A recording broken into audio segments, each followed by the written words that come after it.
Jameis Winston going to fight through that shoulder sprain. He'll be good to go against the Buffalo Bills in Buffalo this week. The Red Hot Saints charge into Green Bay on a 2-game winning streak. First NFL start for quarterback Brett Hundley replacing Aaron Rodgers. The Ravens are looking for a big-time bounce-back week against the Vikings. However, no Stephon Diggs or Sam Bradford for the Scandinavian men. DeMarco Murray will be out this week, so full steam ahead for Derrick Henry and the Titans, taking on the Browns with Deshaun Kaiser back at the helm. The Jets are coming off of that weird fumble call against the Patriots. They go back-to-back AFC East matchups, taking on the 3-2 Miami Dolphins. The Jaguars slipped up last week in LA. They look to rebound against Jacoby, don't call me Brisket, Brissett. AP has a new lease on his football life as they travel to LA to take on Jared Goff and the Los Angeles Rams. Cam Newton and the Panthers struggled at home against the Eagles, and now they have to travel into Chicago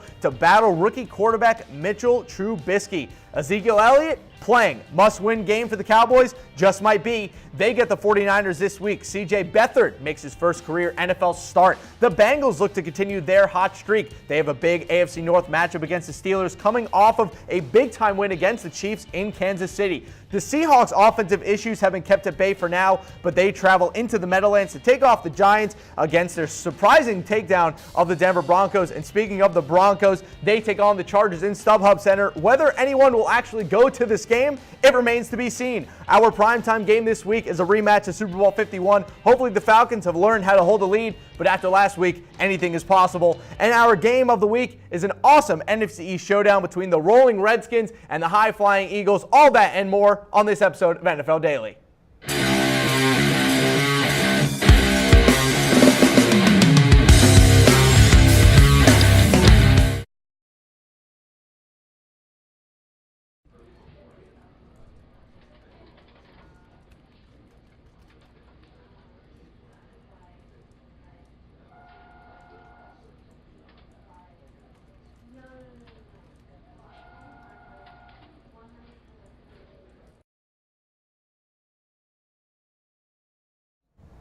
What's going on, everyone? I'm Harris Rubenstein. Welcome to this episode of NFL Daily. This handsome fellow next to me is Tom Downey. Thank you. Tom, we got a fun show today. We do a good show. Got a little NFL preview action going on. It's a nice shirt, too. Thank you. Appreciate it. I don't know if it's mine.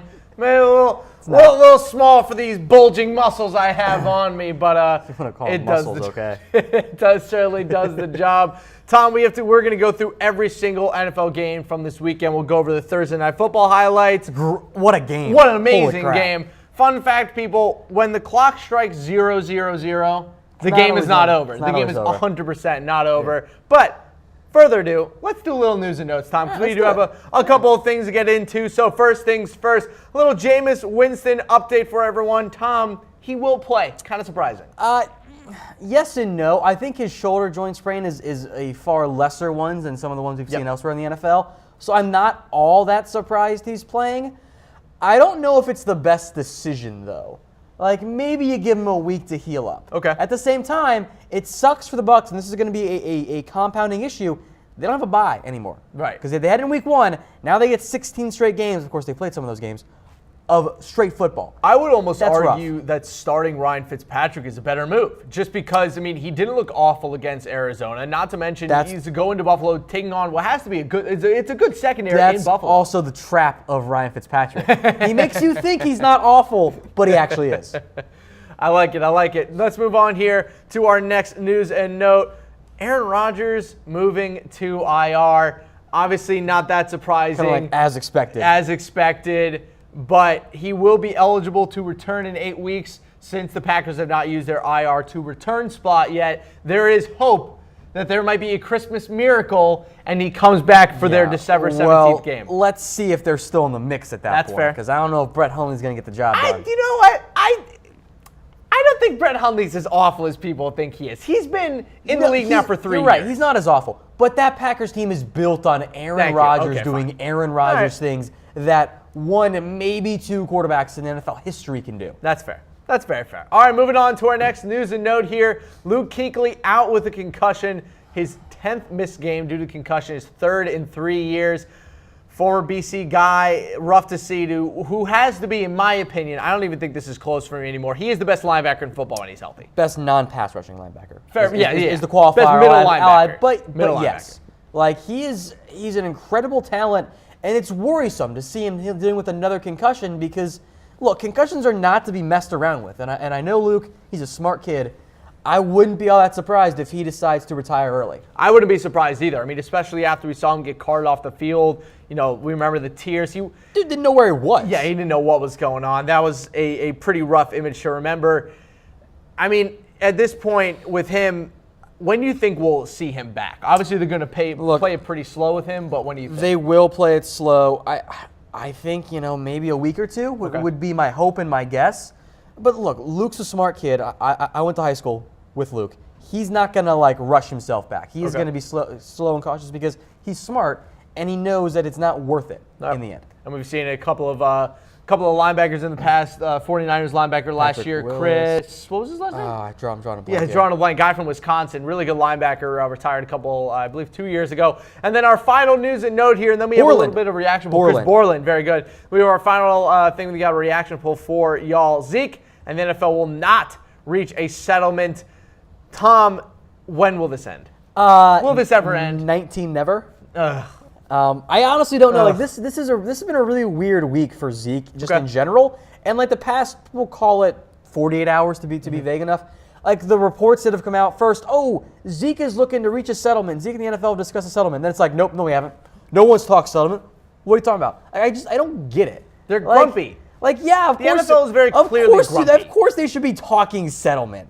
Look, why wouldn't you be? The last thing the NFL wants to deal with while it's already dealing with this anthem stuff is this Ezekiel Elliott stuff. They're grumpy. They want to get this done as quick as they possibly can, so they're just no settlement, take the suspension, go away. But Zeke's going to continue to fight. It's such a mess because there is no really right answer for Zeke in the NFL because at one level, he totally should settle. Oh, 100%. Just be done with it. Yep. At the same time, if he settles, fair or not, that's an admission of guilt. Yeah. That's an admission of guilt that he did something very wrong. Yes. And he doesn't want that. The NFLPA wants to win this battle because they want to win the whole process of fighting with the NFL. That's what they want. Yeah.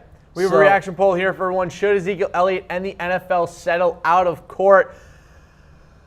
Where do you fall? Blah. Maybe I should have should Ezekiel Elliott in the NFL? I don't know. No, because it's not going to happen.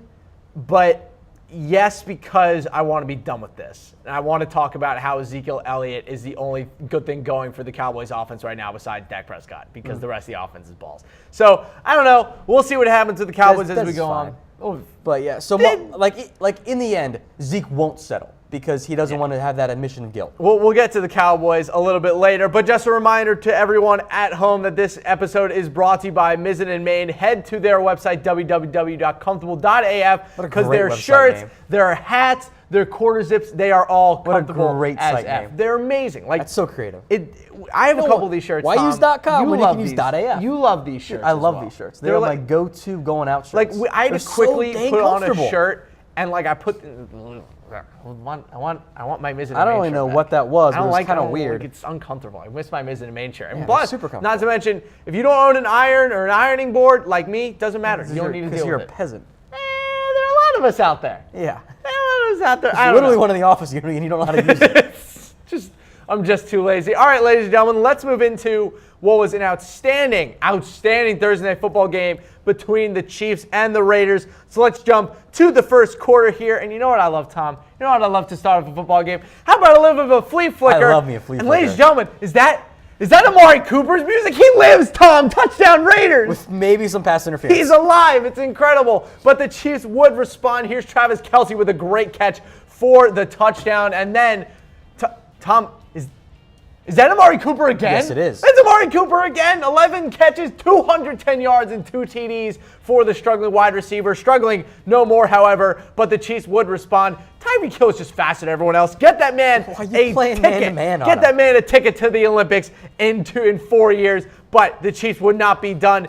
Or is this Georgia-Auburn? No, it's not. It's Chiefs-Raiders. Touchdown, Chris Conley off of the crazy tip. Carey was so upset. What a wild, wild game this was. But here we go, team. Fourth quarter, Jared Cook catches the pass. Touchdown. Is he in? Touchdown. Is he in for the win? No, he wasn't. No, he's not. He's down at the quarter-yard line. You could not get any closer to the end zone than that. All right, first attempt. Michael Crabtree, touchdown. Raiders win. Well, JK, there's a flag on the field. All right, mind. let's try this again, Tom. Let's try this again. Right. Derek Carr gets the ball, rolls forward. The Chiefs win. Chiefs win. Chiefs win. No, just kidding. Oh. There's another flag. All right, we got this one more time. Raiders, Michael Crabtree, up. Chiefs win. Chiefs win. No, the Raiders, Chiefs win. Who's winning? Oh. Nope, there's another flag. All right, illegal contact. All right, how about this time? Raiders win. Is there a flag?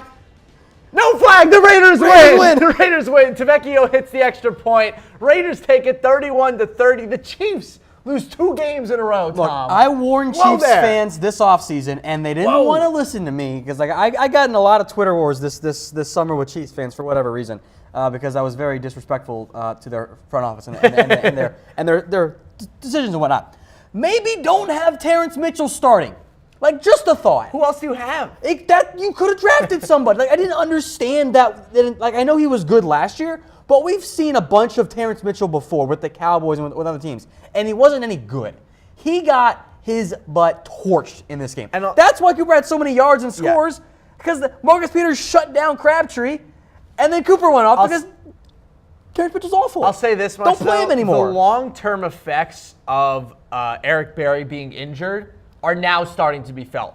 A couple of weeks in there, they kind of skated past it on defense. Now, however, big-time trouble. Not going to happen. I think this Chiefs defense without Eric Berry is in big trouble. And as we all foresaw, the Chiefs are 5-2 because their offense has been unreal, scoring a bunch every game. Yeah. Like, who saw that coming? Who would have thought? Very strange stuff. Tom, how about we get into some legitimate NFL games?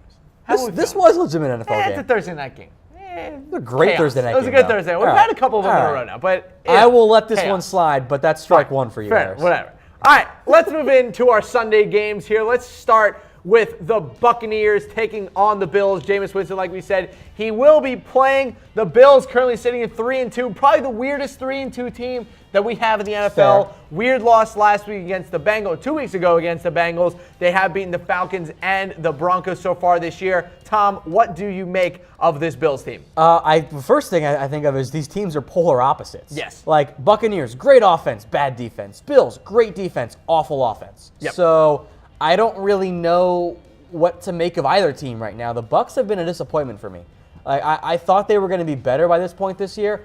I think the defense not having their stud backers in Alexander and David really has hurt them this year. Both of them will be, well, they hope that Quan Alexander will be back in this game. Levante David will be playing in this game. He did play in their last week's game against the Cardinals. TJ Ward, they don't know if he's going to play. However, he's been a non-factor in their defense so far this year. So, Tom, who do you got in this one? Do you take the Bucs or do you take the Bills? I don't feel confident about this game whatsoever, but with David coming back and Alexander, I think, hopefully back, I'm going to go with the Bucs. Okay. And I'm sorry, Bills Mafia. I still believe in you. And please do fun stuff this weekend so that we can put it on our NFL Daily Show, because I love it when you guys break tables. I am going to take the Bucs as well, Tom. Okay. I think that if Quan Alexander's on the field, I think that they're actually going to be able to hold the Bills to a few points. I think we have had a very weird season for Mike Evans so far. Yes, we have.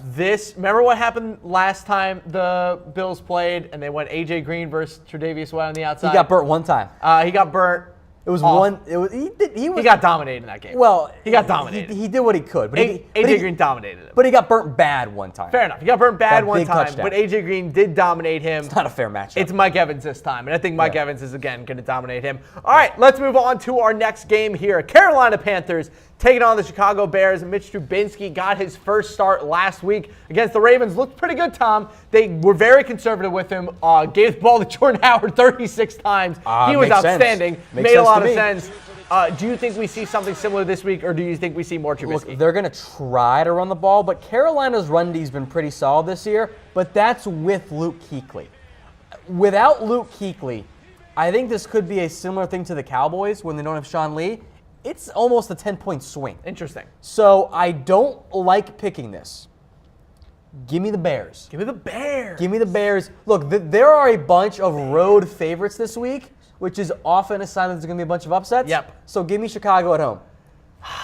I don't feel comfortable saying it, but that's what I got. Give me the Bears. I'm gonna go with the Panthers in a close game because there needs to eventually be a Christian McCaffrey breakout game.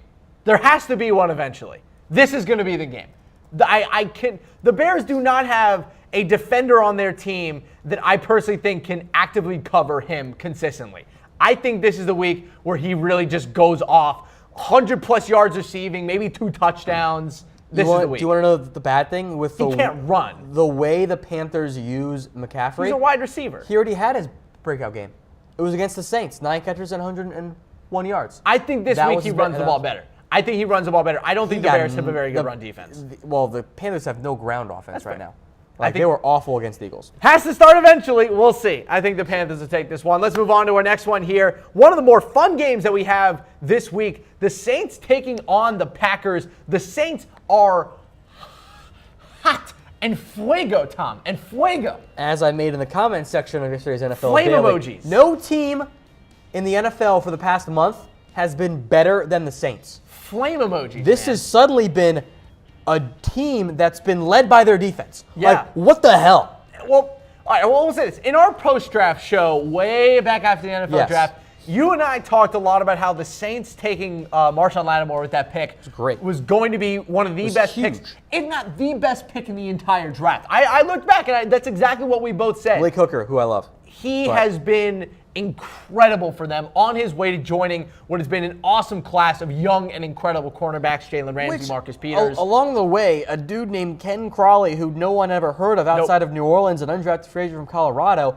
has actually been really good for them this year. Good for Colorado pumping out a couple good DBs the past couple of years. We actually have a weigh-in for everyone. Will Drew Brees ever lead the Saints to the playoffs again? Tom? Yes. Okay. This year. This year. And he wins MVP. Wow! Bold prediction. Whoa! Drew Brees leads the Saints to the postseason, and he gets the MVP award. Interesting. Because he deserves the MVP. The fact that he doesn't have one yet is both stunning and probably wrong. Doesn't it suck that Drew Brees didn't get the MVP the year didn't he set the NFL yardage record? Brees should have already won an MVP, and he's been kind of cast aside because his defense hasn't been good enough. Now the defense is. He's not going to put up his best season, but what the team does matters. So, yes, Brees will lead them to the playoffs, and it's going to be this year. We haven't even talked about how this is the Packers' first game without Aaron Rodgers. Yeah, because they're going to lose. Brett Hundley starting up. We'll bring up the Who You Got graphic. Tom, I'll bring this one to you. Saints are a 4-point favorite in Lambeau. Brett Hundley gets to start. How much do you think they win by? They win by at least a touchdown. And get prepared for this. I'm playing the Saints defense in fantasy. That's a good call. Never, ever thought I would ever utter those words in the next 5 years. I'm going to say we are. I'm going to say this right now on camera. I think that Brett Hundley is going to perform far above people's expectations, and I think that they are going to have a positive record with him at quarterback. Okay. I think that Brett Hundley... Freezing Cold Takes has some great stuff from this whole segment right here. Brett Hundley has so much more talent and athleticism than people... He is a freak athlete. And I think 3 years in a Green Bay offense, I think he's going to be really good. Okay. Just we'll see. All right, let's move on to a game that probably won't be as good. It's going to be ground and pound, baby. Titans taking on the Browns. No DeMarco Murray. Derrick Henry was fantastic against the Indianapolis Colts. He keeps getting better every single game. But Tom, the story of this one, good God, DeShone Kizer is starting at quarterback again for the Browns, and it'll be pretty surprising to see what their offense is able to do. I'm very curious to see what we get out of this team. If DeMarco Murray is unable to play, which I don't know if that's actually the case yet. I think he's still listed as questionable. From what I've heard from Tennessee Titans beat writers, they say that his quote from the Tennessee Titans beat writer from, I think it's called the Tennessee Ledger, quote, he probably has about a 10% chance of playing. Which, he's not out yet, but there's a very good chance that DeMarco Murray is not going to play in this game. And if he doesn't, it's fine. Because like I said, Derrick Henry has been spectacular all season long, getting better every single game. DeShone Kizer starting again for the Browns, Tom. What's going to happen here? Well, he's not going to play. He's going to get benched again because Hugh Jackson can't manage his quarterbacks right. Like, this is a kid, and I'm going to go on a Hugh Jackson rant later on in our coaching hot seat. They have just botched the handling of DeShone Kizer. A guy who, needs confidence and was raw. So what better way than to bench him and then put him back in the very next week? They benched him. What are you doing, Hugh? Quote, unquote, to watch more film and learn from his mistakes. It's not going to do anything. What are you going to do, watch film during the game? Like, what? Like, come on. Now, You have to play Kevin friggin' Hogan, whose shocker sucked. Poor Kevin Hogan being moved to third string after being Which starting also QB. makes no It sense. also makes no sense. By the way, What are you doing here? Cody Kessler is getting the Brandon Peters, Michigan treatment. I feel awful for Cody Kessler. They won't even give him a chance on the field. I feel bad for Cody Kessler. Because I also know who Cody Kessler is. not great. He is a below-average NFL quarterback, maybe a backup. Not like, great. That's who he is. Speaking of below average That's who he possible is. NFL quarterbacks, Titans, and maybe by the way, a win this backup. game. Titans, Agreed. Titans win. Titans are going to win this game. Moving on, Cowboys taking on the San Francisco 49ers. CJ Beathard with his first career start. Fun fact, him and George Kittle, I would say their star rookie tight end, both come out of Iowa, and they're best friends. I love George Kittle. I loved Kittle coming out, but Beathard I did not. That was one of the picks when He's Brian Hoyer. We were doing our live NFL draft coverage, and I was like, wait, what? I didn't have a draftable grade on him. He's Brian Hoyer in like 4 years. Like my general rules are like, you got to complete 60% of your passes. In today's college football, if you're not completing 60%, like you're just not any good. That's fair. He didn't do that his senior year or for his career averages. That's Now, fair. he did that his junior year. His senior year, I know he was hurt. I was not very impressed by what I saw out of Beathard. Now, the Niners and even the Cowboys also liked him quite a bit, but I don't think he's that good. Now, we've seen some first-year quarterbacks play well early, and then teams go, oh, this is how we stop you, and they just can't adapt beyond that. So maybe the Niners have a chance, but I got the Cowboys. Let's talk about the Cowboys with this one. Ezekiel Elliott is playing in this game despite the whole wild suspension stuff going on around him. Currently sit at 2-3, coming off a bye week.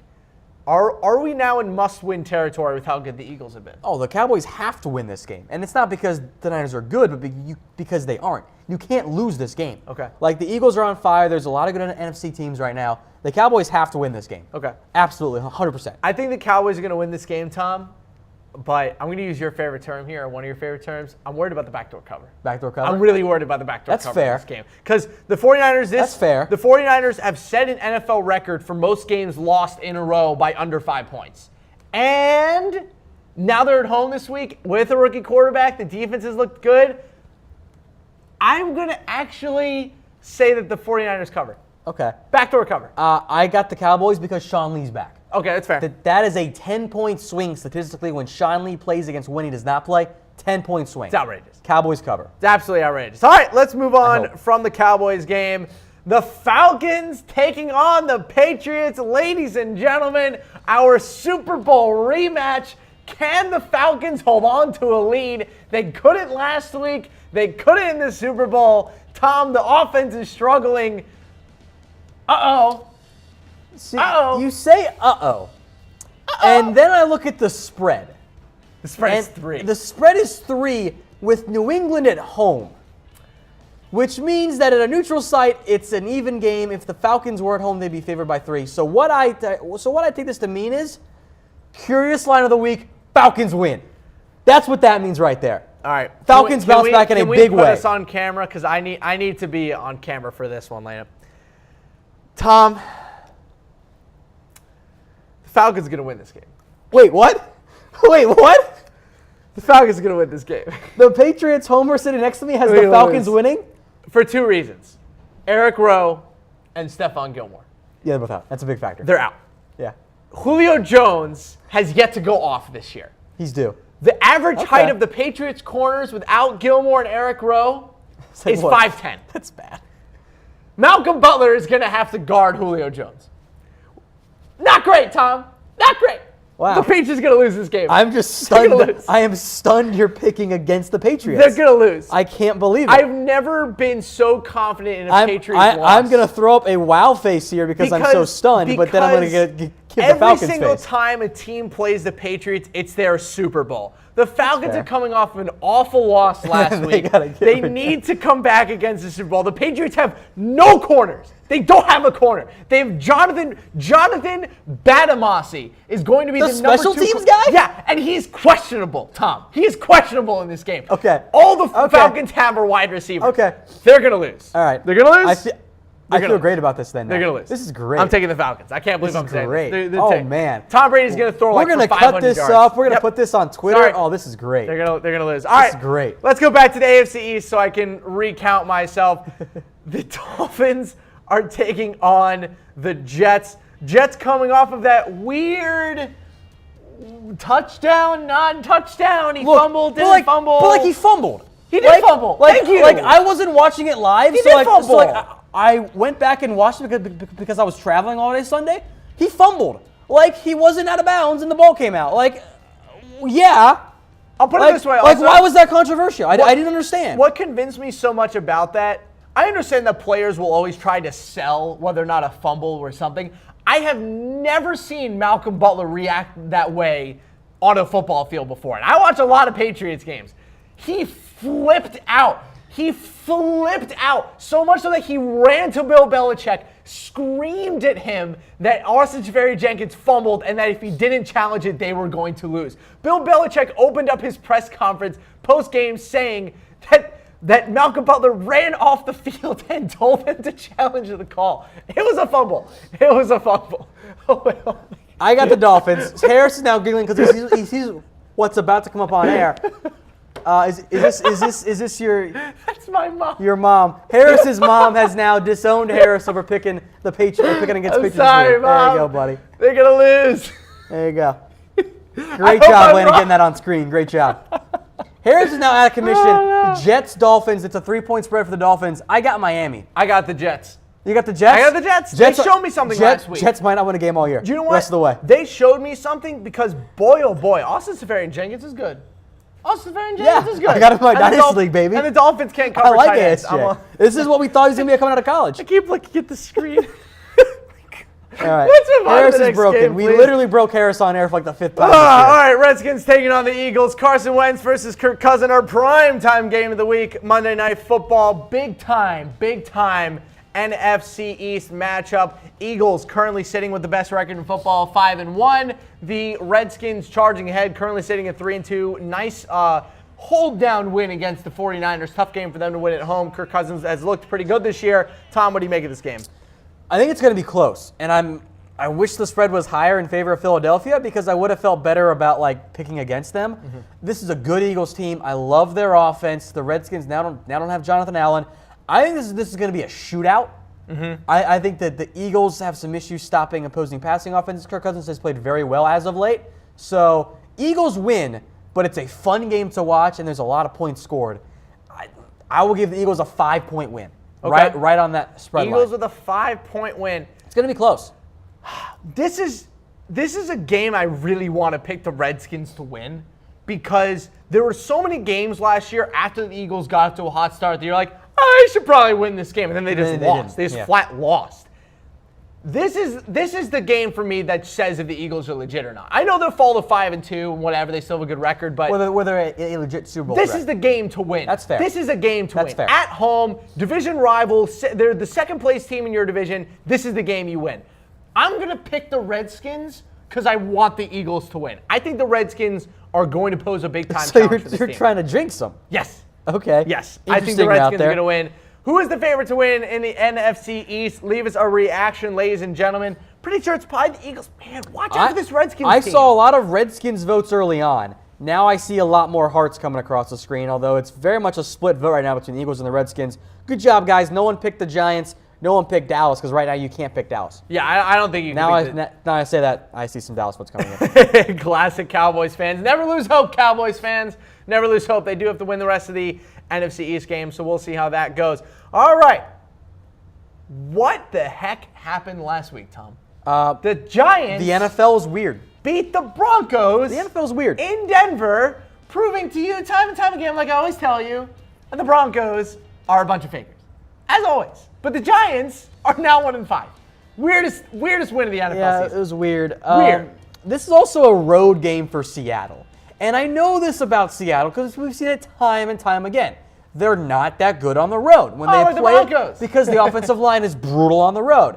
So that gives me pause, quite a bit of pause here, because I don't like picking Seattle on the road.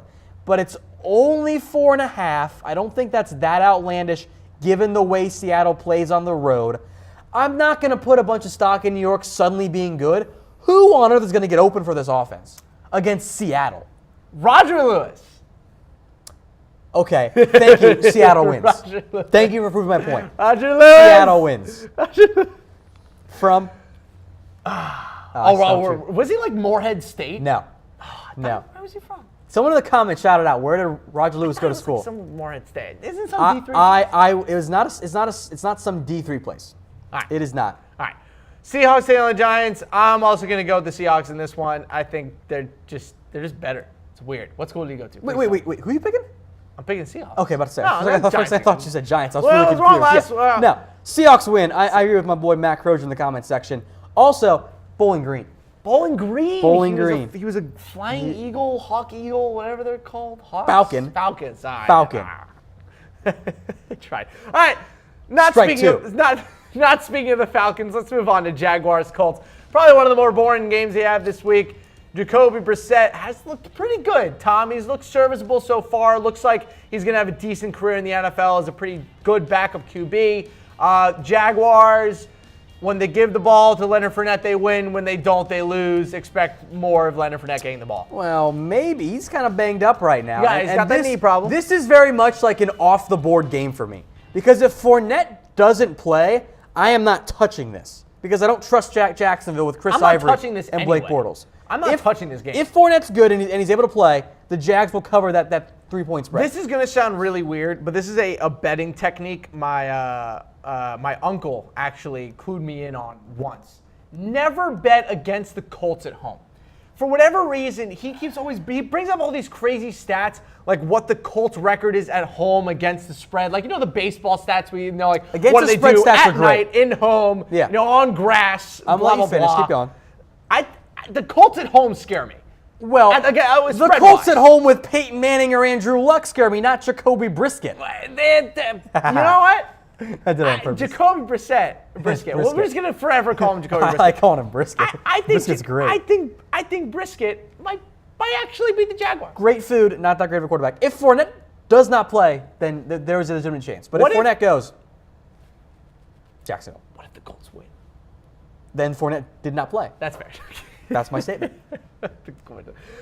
I'm taking the Jaguars. You're taking the Jaguars. After all that, I'm taking the Jaguars. I'm taking the Jaguars. All right.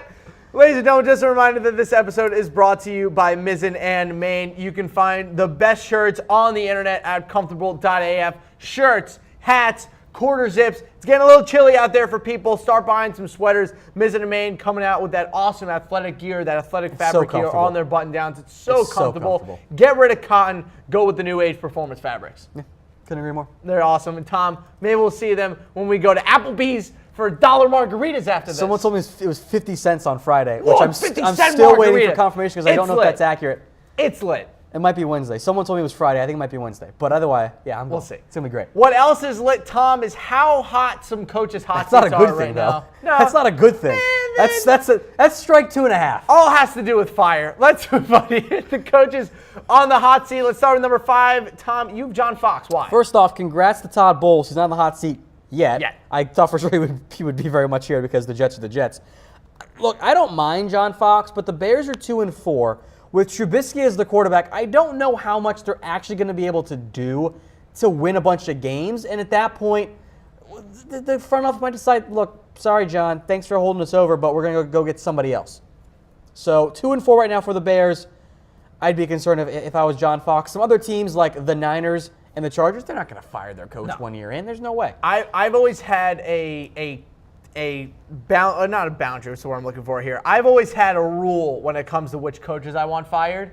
Will you find, I know this is like an obvious thing, is there a better free agent head coach than the one you currently have? You a better gettable free agent. Coach. Don't just fire a coach because they're bad. You have to only fire them if there's a better coach available. There is a lot of better ones available than John Fox. Or if he's lost the team. That's the other time you do it. At that point, no matter what, you got to do it. That's fair. It's your Giants. That's all right. Moving on to number 4 here. Tom, you have Chuck Pagano. I have to disagree with you on this one. I don't think Chuck Pagano should be fired. He should have been fired last year. I'm not arguing that he should or shouldn't be fired. Okay. I'm arguing that he's in shape to be fired. Okay. Because Jim Irsay has constantly tried to fire Pagano in the past couple years. Chris Ballard is the new GM. Love Chris Ballard. Means new coaches often. Big time fan. Fair or not, the Colts are going to suck without Andrew Luck. Yeah. That's not really totally Chuck's fault, but after it's been years of will they, won't they with Pagano and the Colts of whether or not they'll fire him. So at that point, I think it's just going to happen at some point. And I think that's unfortunate for Pagano. The Colts almost did it last year. If they don't make the playoffs again, or even worse, if they finish last in the NFC South, which is looking more and more likely, at that point, bye-bye. I think that Chuck Pagano should have been fired last season. Yeah. I'm a big Chris Ballard fan. I think you're right that they probably that a are lot. looking for a new head coach. Big fan of his. But I will say this. The fact that this team has any wins right now is I think, credit to Chuck Pagano for getting this team ready without their all-world quarterback and being able to win games. I think he deserves a little credit. It's a little bit of credit, but they're also by a combined 6 points of those wins over the Browns and the Niners. Hey, wins are wins. Not all wins are created equal, Harris. Some are created more equal than others. And especially when we're talking about QB wins with a bunch of Z's. All right, No one moving got on that to reference. number 3, coach on the hot seat. I'm kind of surprised he's only number 3, Ben McAdoo. Well, he won last week, so boom, he goes up. Good for you, Ben McAdoo. Tom, I'm not. Look, they beat Denver, so maybe he hasn't lost the team, but I totally thought he was going to lose the team. I thought he had lost the team. Tom, this last falls week. under my criteria of is there a better head coaching candidate out there for the Giants? Yes. The answer is yes, and that answer is Josh McDaniels. Didn't like the promotion anyway. I McDaniels. am I'm waiting for McDaniels stunned. to get a job. Because look, he's waiting for the right one. He's waiting for Green Bay. He wanted the New York Giants. He's waiting for a big market team. He doesn't want to go to like the Jaguars. Just or don't let him something. be the GM. I know. When the Giants were looking for a new head coach, I was like, all right, how about you give Josh McDaniels an aging quarterback, which we know he's done wonders with. I know it's not Tom Brady, but he obviously knows how to deal with aging QBs. Give him Odell Beckham Jr., give him Sterling Shepard, give him a reworkable offensive line, and let him do his magic. McAdoo's done a bad job on offense. McAdoo. He's done a bad job on offense. Awful. That was a weird hire from the start. I know that they were trying to Bad. keep some type of continuity there, and they probably should have just restarted. Hashtag not great. Of the staff. Speaking of needing to restart, probably the most fireable head coach for the past decade. Ladies and gentlemen, number 2, Marvin Lewis on the Bengals. Tom, how is he still the head coach? The half joking, half not conspiracy theory within Cincinnati. What? He has compromising photos of owner Mike Brown. Like that he's got some kind of dirt on Mike Brown, and that's why he hasn't been fired yet. That would not surprise me. Like half joking, but also like not totally joking because no one understands why. He just has some kind of leverage over Mike Brown. It kind of confuses And me. I'm actually kind of concerned that both producer Lena and Harris are nodding their heads like, yeah, I can totally see that. Like that's all right, supposed to be a 'cause joke. think about it. And the fact that it's not to you guys, like, concerns me. When you keep a head coach, you can at least establish like a couple of reasons as to why they're kept. You know, Hugh Jackson had it last season. It was 1 year. The players really like him. You know, a couple. Well, I can't think of the reason one for Marvin Lewis. I can think of 2 actual non-conspiracy theory reasons. One, the players do like him a lot. And 2, Mike Brown's a cheapskate. So he's like, oh, well, we're fine. We're making money overall. You know, Marvin Lewis, he's fine. Why fire him and pay out his contract and then go hire somebody else? But now, contract's up with no extension yet. I like the So now Mike contract Brown extension. doesn't have to pay. Maybe he will bring back the He might be former gone. Cincinnati Bengals offensive coordinator. Ladies and gentlemen, number 1 on the list is Hugh Jackson. You joke, but that's I don't joke. But that's actual an actual outcome. I think. You might think I kid. I do Like, not kid. Mike Brown loves Hugh Jackson. I would. And the Bengals wanted Hugh to wait another year as the OC, take over for Marvin, and Marvin became the GM. That didn't end up happening. But if and when Hugh Jackson is fired, don't be surprised if he ends up back in Cincinnati in some other capacity, be it as a coordinator or a coach, a position coach. With that said, Hugh Jackson, I've always been a fan. I like what he did in Oakland. I believed him entering Cleveland. He has done a horrifically bad job. Like, I know the Browns are rebuilding. There's not a ton of talent. You could not have handled the quarterback spot any worse this year. Like, you draft It's him. been so bad. You draft him, you then trade for Brock Osweiler. You give the starting job to Deshaun Kaiser anyway. Bench him after 5 weeks for him being bad, even though you knew he was going to be bad because everyone in their right mind knew he wasn't ready to start. He needed time, and if you're going to start him, that's okay. Like, you can let him learn through the growing pains, which I get because you're going to be a bad team anyway. You should probably see if he can be your starter. But to bench him, this is a quarterback that we knew coming out of Notre Dame didn't always get along with head coach Brian Kelly because Brian Kelly kept benching him for no reason. So now Hugh Jackson does the exact same thing to play Kevin friggin' Hogan, who's garbage. Garbage. I just don't get it. It made no sense at the time. And by the way, this is a Now guy. you're putting him back in. Look, regardless of how good Deshaun Watson's playing right now, my thought process has always been that Deshaun Kaiser has the highest ceiling of any quarterback that was drafted this year. Yes. He needs help, though, to reach that ceiling. He is who he is. Hella raw. Like, hella raw. He holds the ball too long. He makes mistakes, but he has a great arm. He loves going deep downfield. So now, like, the way the Browns have used him of like, oh, just throw it 40 times a game. Like, run the ball. Like, it just doesn't make any sense. Anyway. That doesn't make any sense. Let's take a look at our summary here of our coaches on the hot seat. Number 5, John Fox. Number 4, Chuck Pagano. Number 3, Ben McAdoo. Number 2, Marvin Lewis. And number 1, Hugh Jackson. Tom, any more comments before we move on? I wouldn't be surprised if all 5 of these guys got fired. I think that, and maybe Todd Bowles, if the Jets fall apart like I think I would that not they will. if the Colts go 8-8 or they go 7-9, whatever. I would not be surprised if Chuck Pagano keeps his job. We'll see. We'll see. All right, moving on. Speaking of the Bengals with Marvin Lewis, That little transition point there. little like the Bengals taking on the Steelers. Steelers coming off that huge win against the Chiefs in Kansas City. The Chiefs can't beat the Steelers can't beat the Patriots, and the Patriots can't beat the Chiefs. Welcome but the to the NFL. Bengals can't beat anybody. Well, you say that.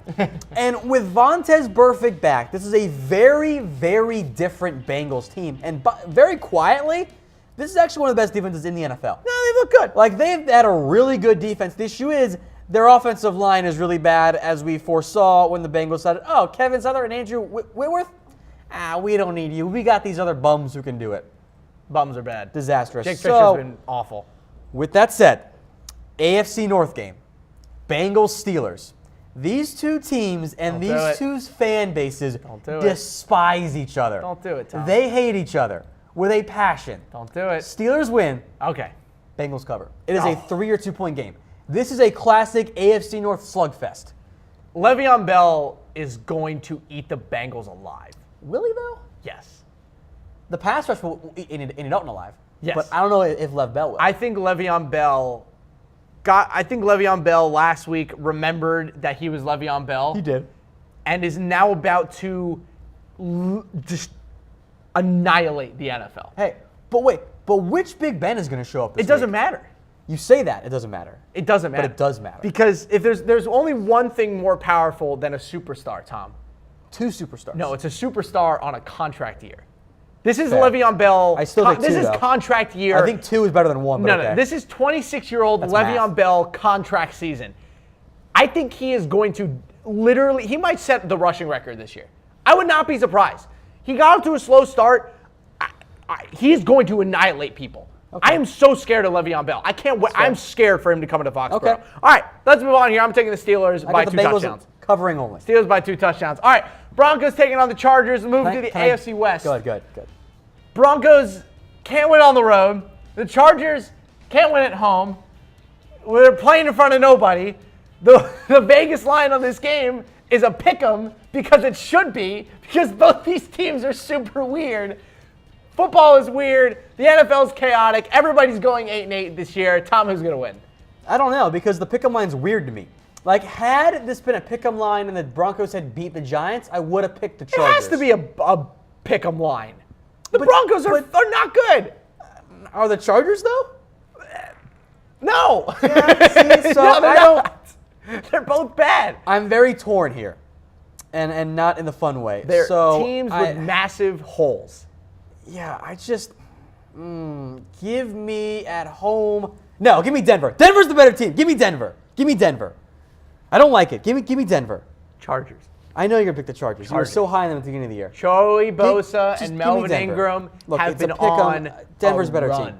Melvin Give me Ingram Denver. and Joey Bosa have been on a run. I'm telling you, Just Chargers. feed C.J. Anderson. Denver will be fine. See, they should feed C.J. Anderson every game, And they but they probably don't, won't. and that's why they're bad. Moving on to the Cardinals taking on the Rams. Nice NFC West matchup. Tom, we have no idea who this Cardinals team really is. That's true, I don't. They are the nursing home of the NFL, but those old men, they dominated the youngsters of the Bucs last week. AP looks alive. Larry Fitzgerald looks alive. Carson Palmer, that arm is not dead. They are 3-3, but the Rams are better. You see, it's very funny here, like the way that these teams are broken up, like in terms of total offense. They're almost identical. Yeah. With that said, I believed in the Cardinals at the beginning of the year. They lost David Johnson. I did not believe in them. The offensive line is now a little bit healthier.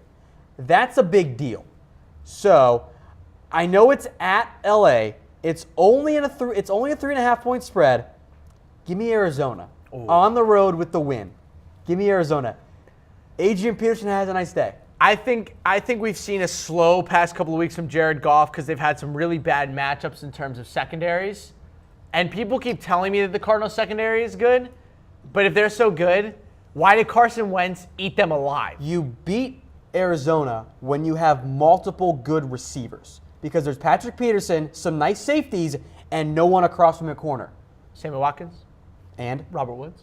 Not Robert Woods. A little Tavon Austin action. Austin is a gadget guy. A little Gerald Everett, future Travis Kelce. Yeah, you mentioned Watkins, and that's the only one I'll give you, plus Gurley out of the backfield. I think the Rams are going to raw. That's why the Cardinals win, because they stop Sammy Watkins. He has nothing going. Robert Woods, who we've seen in Buffalo, he's not that good. I'll give you Robert Woods. Cooper Kupp does fine, but he is not a game breaker yet. So I got Arizona. All right, I'm going to take the Rams in this one. We'll split on this one. All right, our last game that we're previewing, probably maybe kind of sort of the most boring game of the week. I don't know what to make of this one. Ravens, Vikings, no Sam Bradford or Stephon Diggs. The Ravens offense is garbage. Yeah. The Vikings just kind of beat teams by 6 points, and that's kind of it. They don't win. All their games that they win are boring. Built with Case Keenum, and go figure Case Keenum is actually being a passable NFL quarterback. The Vikings right now. are a super boring team. They're super boring. I really don't like the spread. Like, call it 6 points. It's right on that tough spot. In Minnesota. Yeah, in Minnesota. I'm torn because I have to bet money on Case Keenum or Joe Flacco. I have to just lose right there. I'm betting money on the fact that I think Anthony Marr might do to Joe Flacco what he did last week to Aaron Rodgers. And Clean it, by the way. And fun fact, that might dirty. actually make the Ravens a better team. They should have signed Colin Kaepernick because Colin Kaepernick's a better NFL quarterback than Joe Flacco. The Ravens might be a better team with Ryan Mallett. No, because Ryan Mallett's god-awful. Mallett sucks. Mallett is a worse version of Flacco. Okay, I know that Ryan the Hammer Mallett is bad, but Joe Flacco's been the worst starting quarterback in football. Give me Minnesota. All right. I feel better about Minnesota straight up than the 6 point. This could be like a 3 point game. I don't like it. I'm going to take the Vikings as well at the 5.5 number. I think they win by exactly a touchdown. We have a little bit of a weigh-in here for y'all. Who will win the NFC North?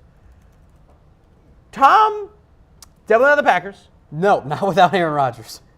Probably not the Bears. Definitely not the Bears. And the Lions look like garbage. So there's only really one option here. You say Minnesota. You say Minnesota. I think the Lions are in the mix. What? Come on. I do. And the Lions have struggled the past few weeks. They're an 8-8 football team. Which might be enough, though. But the Vikings are going to win 10 games. Are they, though, with Case Keenum the quarterback? They're going to win 10 games. See, like, they're going to win 10 games. They have a really easy schedule. This is a make-or-break game. If Minnesota wins this game, yes, they will win the NFC North. If not, Detroit is very much in the mix. Because, like, the thing is, like, you look at their schedule, like, I don't think they have a lot of tough games the rest of the year. They play the Falcons, the Rams at home. A three road game stretch in the middle of the year. At Detroit, at Atlanta, at Carolina. That's critical. I think they go 2-1. They're not going to lose two games. I think Minnesota's going to win like 9 games. 9 games. And Detroit, I think, can also win 9 games. Detroit's very much in the mix. I said the Vikings 10-6 to start the year. I said the Packers are going to go 12-4. I'm sticking with my 10-6 Vikings prediction. Sticking with it. I liked Minnesota entering this year, but that was with the healthy Sam Bradford. Fair enough. All right, team, we're going to go through our coaches on the hot seat summary one more time before we ship y'all out. Got John Fox, number 5, Chuck Pagano, number 4, Ben McAdoo at numero tres, Marvin Lewis at number 2, and Who Jackson. I call him Who Jackson because who is going to replace him as head coach next year? Don't know. I want to go. Matt Patricia. Speaking of the Bengals here, actually, actually wouldn't surprise me. So bad. With the Bengals, you said Steelers win by 2 touchdowns. Yep. Can I get a side bet on that? Sure. Side bet? All right. Yes. Loser buys his drinks again next Friday at Applebee's. I like it. I'm down. Look, I'm telling you. All right. I feel great about Le'Veon Bell that. is going. Great. If Le'Veon Bell does not dominate the Bengals in this game, I will be personally stunned. You do not dominate the Chiefs in Kansas City go home to Heinz Field and not dominate the Bengals. You say that. Right now, Cincinnati, better offense. Or defense. A better defense right now. Honestly, almost across the board. Le'Veon. I can't. I'll never bet against Le'Veon Bell. You're all aboard Lev Bell. But with 14 points, I feel super confident right now.